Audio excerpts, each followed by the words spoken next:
Não és quente, nem és frio. Página 1 de 12.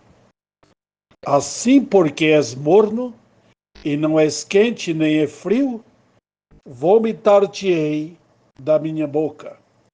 Apocalipse 3:16. Parte introdutória. Amigo ouvinte, eu desconheço em toda a Escritura outro lugar onde Deus mede a temperatura espiritual. Ele faz isso com a igreja de Laodiceia. E creio que precisamos considerar essa declaração do Senhor com profunda seriedade em nossas vidas. Porque ele não falou isso em tom zombeteiro, nem falou por falar.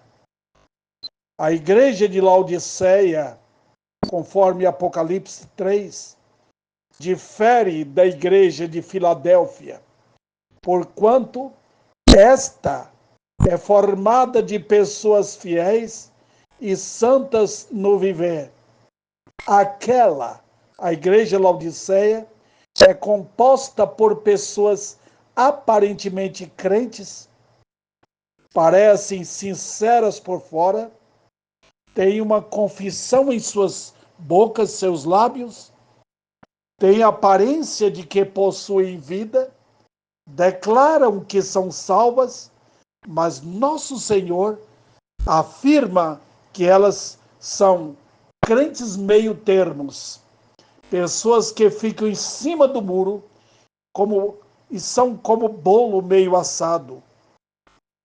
Creio que esse texto é de grande importância para que consideremos a atual situação da igreja em nossos dias.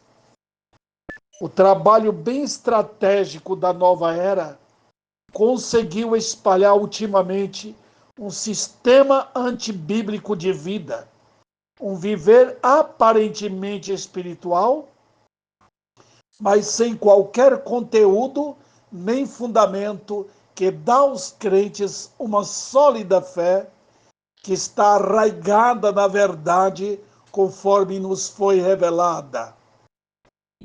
A igreja de Laodiceia explica com clareza a situação evangélica destes dias, dias carregados de mentiras e de perigos terríveis. Conforme o texto de Apocalipse, para o Senhor, eles, os chamados crentes de Laodiceias, não servem, por isso seriam vomitados da sua boca. A linguagem do Senhor é bem fácil de ser entendida por nós. Obviamente, entendemos que essa ânsia de vômito não é provocada por alguma bactéria ou mesmo por causa de algum problema no estômago, mas sim por causa de uma comida ruim, algo intragável, que quando cai no estômago, imediatamente provoca vômito. A figura de linguagem do Senhor nos faz entender o quanto é séria a situação daqueles que se disfarçam de crentes, de pessoas salvas, sem que tenham experimentado a salvação genuína. Que entendamos o quanto isso é perigoso, porque estão lidando com a igreja de Deus. Estão disfarçados de crentes quando realmente não são crentes. É como se nosso Senhor estivesse entrando em sua casa e descobrisse estranhos ali.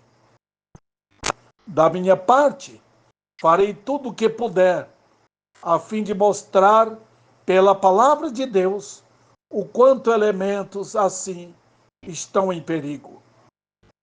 A fé dada aos crentes é a santíssima fé, e em nada é igual à fé falsa. Elementos assim fundiram sua própria fé, elevaram a si mesmos à categoria de salvos, sem que Deus os tivesse chamado à salvação. Quando o Senhor se dirige à igreja de Laodiceia, veja, ele se apresenta como o Amém. Nosso Senhor está se apresentando como a verdade absoluta. Com ele não há incerteza. Ele mesmo é quem opera salvação nos corações dos que são chamados ao arrependimento. Também, nosso Senhor mostra àqueles falsos crentes que ele, o Senhor, conhece e disciplina os que ele ama. Em outras palavras, ele está dizendo que os crentes verdadeiros são continuamente disciplinados a fim de viver em santidade, conforme o ensino de Hebreus 12. Mas para os falsos crentes, a vida é muito boa, o caminho é lindo, e eles acreditam que vão para o céu sem qualquer embaraço nem luta.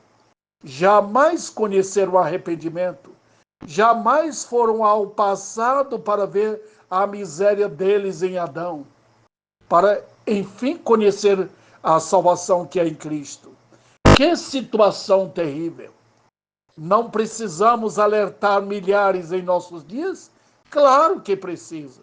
Não é o momento para ferir o orgulho do homem com a espada do Espírito, que é a palavra de Deus? Claro que é. Não é o momento para que o fogo da verdade venha queimar os corações e despertar os que jazem no sono do pecado? Claro que é o momento.